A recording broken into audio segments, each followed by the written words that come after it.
dengarkan bersama.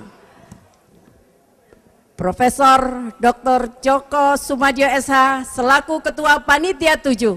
Kami persilakan untuk memberikan sepatah kata. Nostalgia Mahasurya. Bismillahirrahmanirrahim. Assalamualaikum warahmatullahi wabarakatuh. Salam sejahtera untuk kita semua. Saya mau cerita, Pak Komandan tadi sudah panjang. Saya mau cerita tapi dirungokno. Yes. Ya. Oke, setuju ya? Oke, setuju? Selamat pagi. Pagi. Saya tidak ke atas karena kalau di atas nanti seperti komandan nanti. Oke. Saya pernah, saudara-saudara yang Danton pernah ya? Tahu toh? Danton, komandan peleton Danton. Komandan kompi Danki. Ya. Sekarang begini, kelahiran Mahasurya itu tidak ubahnya seperti kelahiran Tentara Nasional Indonesia. Mirip nyaris. Kita mengetahui Tentara Nasional Indonesia itu lahir dari laskar-laskar rakyat, kan? Jadi inisiatif dari laskar-laskar rakyat. Coba lihat kita lahirnya TNI, lahirnya angkatan bersenjata kita. Itu lahirnya dari laskar rakyat dulu, kemudian sesudah kita merdeka, kemudian negara memerlukan organisasi tentara, maka didirikanlah tentara. Ya. Nah, sehubungan dengan itu, coba kita lihat pada waktu tahun lahirnya Menwa 1964. Itu kondisi bangsa kita luar biasa. Ya. Pertentangan antara kekuatan politik itu memuncak sekali. Ya. Ya nun sewu, bukan saya karena saya ikut menjadi korban. Ya. Jadi persaingan antara ideologi komunisme dan non komunisme mencapai puncaknya tahun 64. Kemudian saudara mengetahui lahir tahun 65. Padahal bangsa kita di bawah pimpinan Bung Karno sedang menyelesaikan cita-citanya untuk mengembangkan menjadi masyarakat adil dan makmur di wilayah Nusantara. Ya. Kondisi itulah di Jawa Timur dan Surabaya saya dan teman-teman mengalami. Saudara tidak merasakan barangkali. Ya, saya waktu itu umur 25, 26. Saya pimpinan partai zaman dulu. Untuk diketahui, sesudah tahun 73-74 saya belajar ke luar negeri, selesailah karier saya sebagai politikus. Saya tidak akan menjadi politician, tapi saya akan menjadi political scientist. Jadi situlah nanti akan saya beri contoh, seperti juga Menwa, yang di suasana kegentingan bangsa yang demikian itulah, maka teman-teman di Surabaya, mahasiswa di Surabaya terpanggil. Oleh karena itu kami, beberapa kelompok kami, mengkoordinir dan mengorganisir mahasiswa-mahasiswa seluruh Surabaya. Ya. Dewan-dewan mahasiswa seluruh perguruan tinggi di Surabaya kita satukan, dan alhamdulillah saya yang memimpin. Waktu itu ada presidium mahasiswa Surabaya, saya yang memimpin. Dalam benak batin saya yang paling dalam apa? Saya bersama-sama teman-teman saya miris terhadap mungkin jagongan naik, kagelung naik. Tak terusnya apa enggak? Oke ya. Jadi kegentingan itulah yang memaksa dalam batin saya. Wah, ini nanti kalau komunisme menang, saya tidak anti komunis ya, tapi saya mewaspadai komunis karena metode memimpinnya yang keliru menurut pandangan saya. Pada waktu itu, coba, tahun 55, 57, pemilihan umum, itu Partai Nasional Indonesia menang. Dan pada umur saya begitu itu, saya ditugaskan oleh Dewan Pimpinan Partai, Joko kamu siap kalau PNI menang lagi, kamu jadi wali kota. Tapi kan enggak jadi, wong PNI kalah.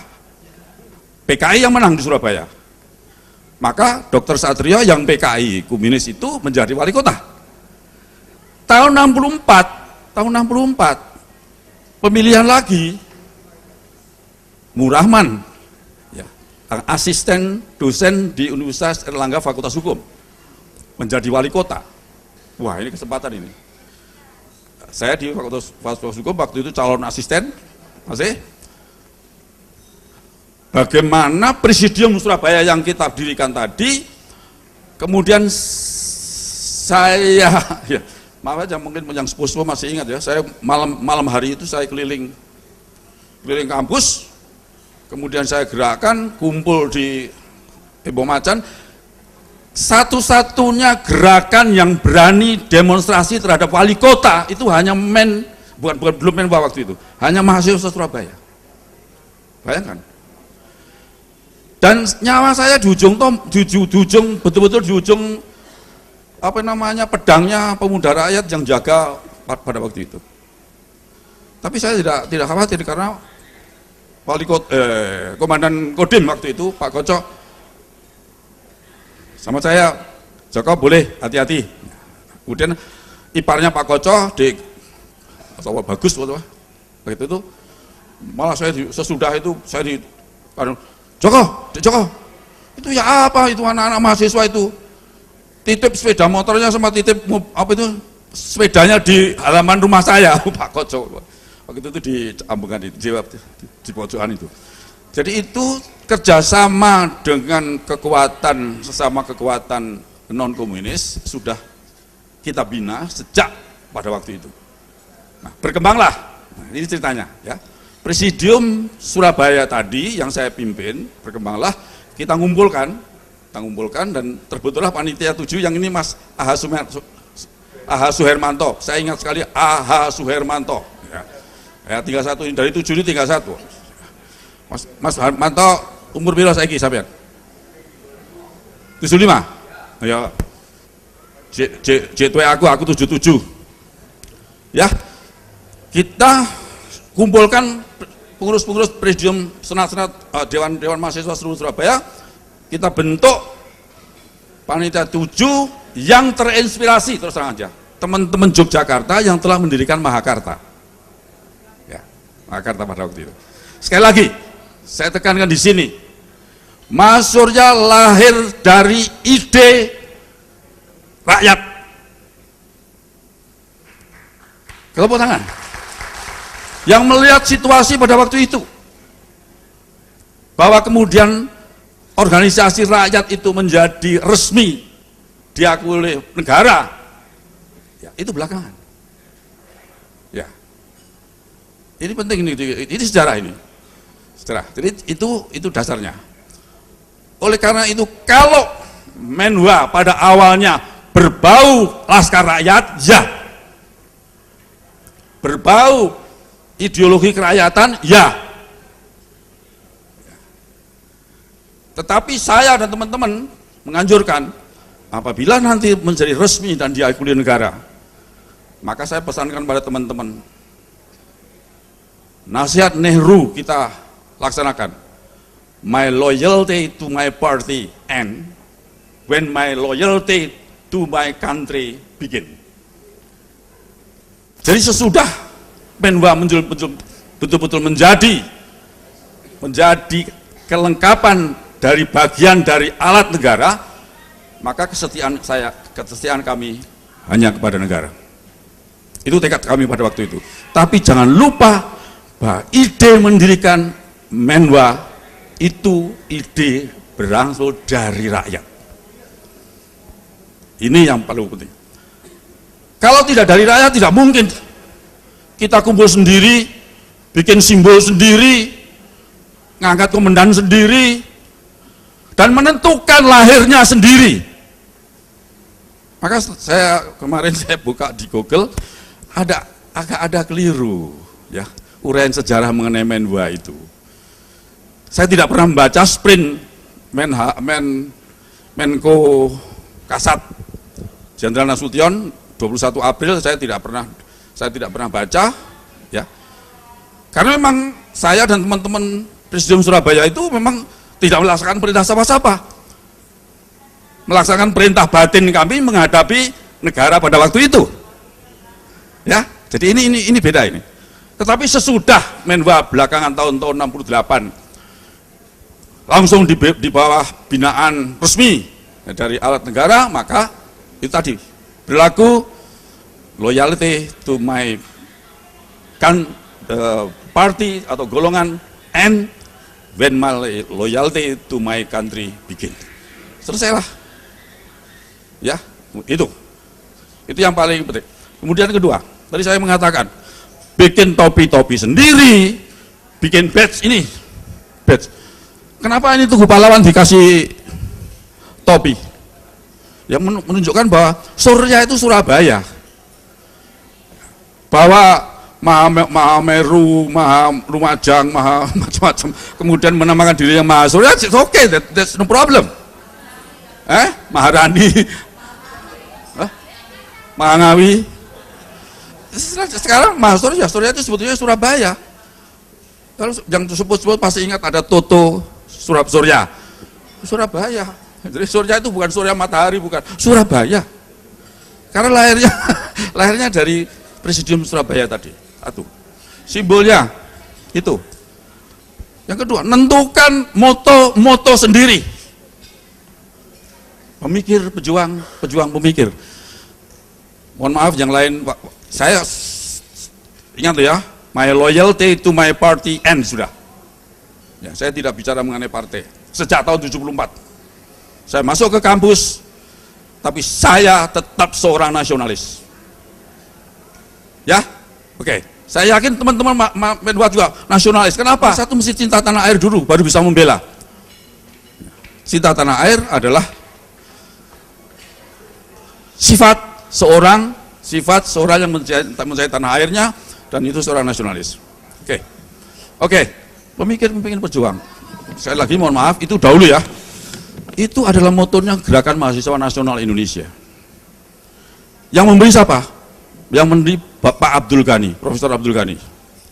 Ya, mestinya kurang satu. Mestinya ada satu lagi. Pemikir pejuang pemikir. Artinya apa? Pada diri seorang Mahasurya, ia adalah seorang pemikir. Dan saya kira tadi tepat sekali itu dalam kondisi sekarang.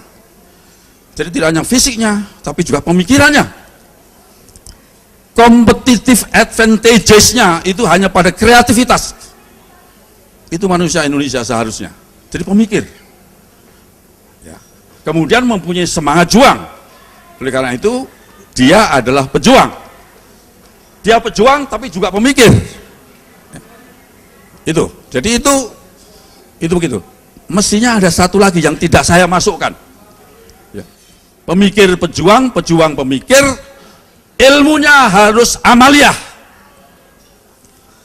amalnya harus ilmiah, mestinya gitu dulu.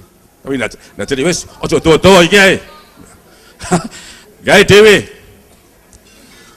moto bikin sendiri, gak enak sih bukan instruksi moto, gak enak, Ajinomoto ada, ya. Tapi tidak, ini true story, ini saya katakan true story. Jadi kalau ada, saya 2-3 hari yang lalu buka di Google, di website, ada cerita-cerita mengenai lahirnya Menwa yang tidak cocok. Kalau saya tidak sesuai dengan uraian saya, ini masih ada saksi hidup, bagaimana kita rapat di rumahnya Mas Kemi, ya, kemudian menentukan gambar sendiri, itu gambar di instruksi, gambar gini, dia Mas Kemi kebetulan roda seniman titik, jadi, moto, jadi. Pada waktu itu sudah ada latihan-latihan, tapi belum diresmikan. Ya boy, kapan kita meresmikan ini? Jadi sudah ada latihan-latihan. Saya sudah dimasukkan di KORI, komando Pasar Turi, Gunung Sari, ya, sama Bang Lela, Mas Joko, Sama beberapa orang termasuk Beni dikasih ajar nembak dulu. Si pagi-pagi lari-lari 3 hari ada 3 orang 4 orang itu. Belum saya udah angkatan 1, belum. Masih Laskar Rakyat itu. Laskar Rakyat itu sudah berani gerilya bersama-sama Angkatan Laut. Angkatan Laut itu KKO. Kenapa milih KKO? Ada rahasianya sendiri. Saudara pasti tahu. Ya. Lah, tak duduk aku lho sama beliau. Dia milih KKO, jadi milih KKO.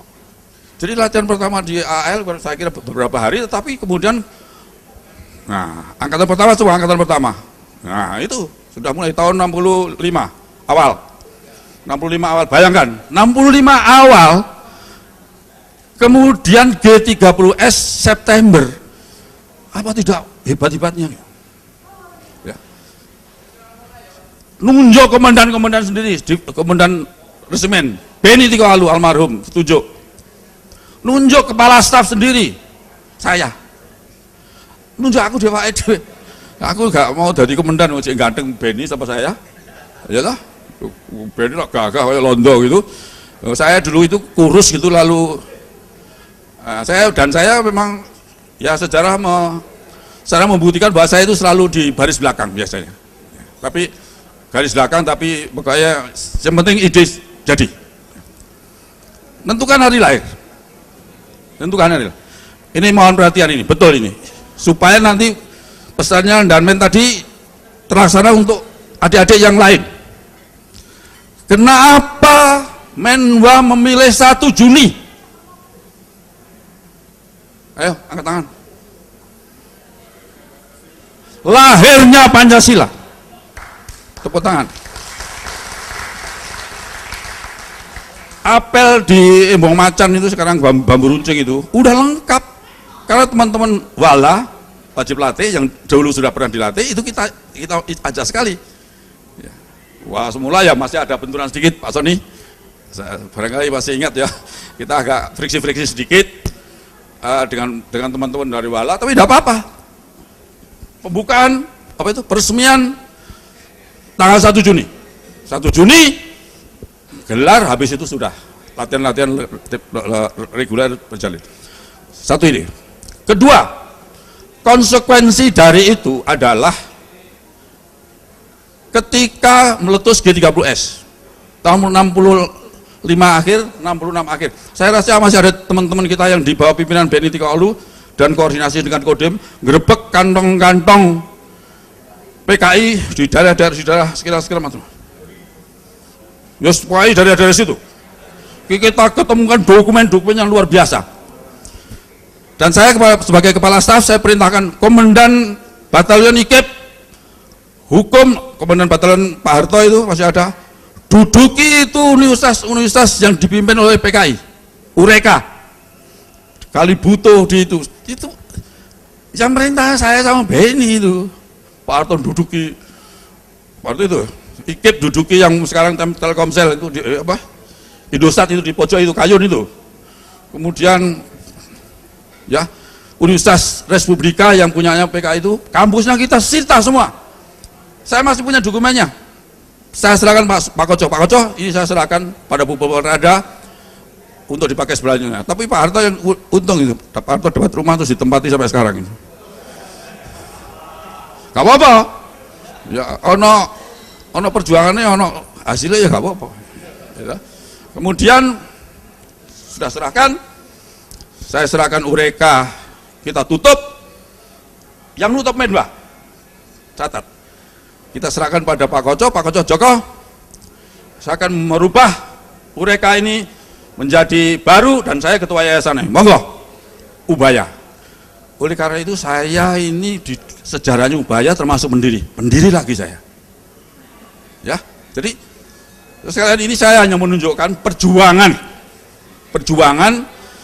karena negara pada waktu itu terancam oleh ideologi asing. Padahal resepnya untuk bangsa Indonesia itu sudah ada.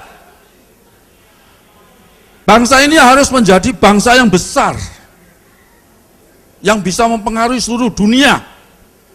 Dan Bung Karno sudah memberikan konsep to build the world anew di PBB.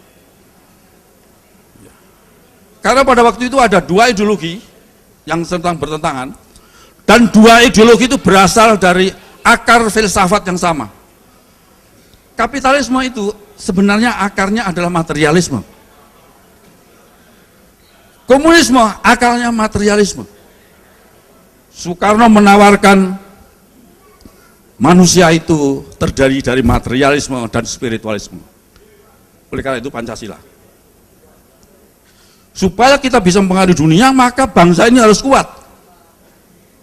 Agar supaya bangsa ini kuat, maka ia harus berdaulat di bidang politik, berdikari di bidang ekonomi, dan kepribadiannya harus berkepribadian, budayanya. Itu baru kuat. Tepuk tangan. Itu bertahun-tahun tidak dipakai, nun sewu, oleh Pak Harto. Ya apa rek kabare saiki? Jek enak aku toh. Ya gak enak. Ya, karena apa? Disitulah sebenarnya bangsa ini agak tersesat.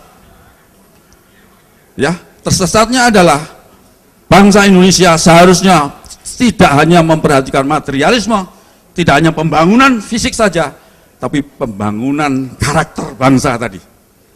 Seharusnya. Ya, seharusnya. Jadi dua-duanya harus agar menjadi bangsa yang unggul.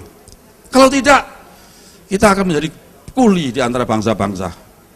Pasti itu. Nah, kemudian sudah, oleh karena itu, kalau ingin bangsa ini besar, pasti harus berdaulat di bidang politik, berdikari di bidang ekonomi, berkepribadian di bidang kebudayaan. Itu udah basicnya. Yang itu selama 30 tahun pembangunan fisik khususnya. Kalau pembangunan fisik maka terjadilah UUD. Ujung-ujungnya ngurus KTP duit, ngurus proyek 10%. Dari bawah sampai atas tidak pernah memikirkan I'm proud to be Indonesian. Tidak pernah. Selama 30 tahun. Diteruskan presiden-presiden juga tidak menyentuh sama sekali karakter bangsa. Sehingga apa oleh Bung Karno tadi disitir oleh Pak dan Men juga, neo-imperialisme dan neo-kolonialisme inilah sekarang ini dengan baju yang namanya globalisasi. Oleh karena itu, saudara sekalian, kita apa yang kita bisa berikan? Jadi tadi saya awal-awal tadi saya pertama kondisi sejarah, kemudian kenapa, dan sekarang apa yang kita sepuh-sepuh ini apa yang kita bisa berikan kepada bangsa ini. Sejarah jadi jambu mente. Ya, kalau lupa sejarah jadi jambu mente. Ibu-ibu, bapak-bapak jangan lupa sejarah bahwa ibu-ibu dilahirkan oleh ibunya. Ya loh. Kemudian dapat rezeki dari suaminya. Suaminya wis tuwek diguyu-guyu, kon wis tuwek wis gak iso apa-apa. Ya, ngadeke gak iso. Ngadeke gak iso apa maneh berdiri. Jangan gitu ya. Jangan gitu. Bapak-bapak juga begitu. Kalau dulu zamannya masih pacaran melaku sidik. Dik hati-hati loh, anu jeglongan ini. Melaku mana waktu masih pacaran. Saya masih diingat ya. Orang tua itu kalau masih diingat, hati-hati loh, Anda sudah tua. Jangan sampai anak cucu saudara tidak ingat saudara. Itu tersiksa itu. Ya, tersiksa. Ya, sejarah itu. Ya, jangan lupa sejarah. Ya, saya senang sekali. Sekaligus saya bisa menyampaikan hal ini dan saya bisa what happened pada waktu itu. Itu yang paling penting. Suasana kebatinan pada waktu itu. Dan terus terang saja, mohon maaf dan saya curahkan apa ya, undang-undang saya. Kenapa pendidikan Menwa pada satu periode lulusan Menwa lebih tentara daripada tentaranya? Kenapa itu? Ya, kenapa? Karena itu tidak seimbang tadi. Satu. Kedua, dan ini prestasinya bangsa Indonesia yang paling jelek seluruh dunia. Saya bisa mengatakan sekarang, kalau saya mengatakan 10 tahun, 20 tahun yang lalu, pasti saya ditangkap. Ya, karena apa? Karena angkatan bersenjata pada zaman rezim Pak Soeharto dijadikan alat partai politik.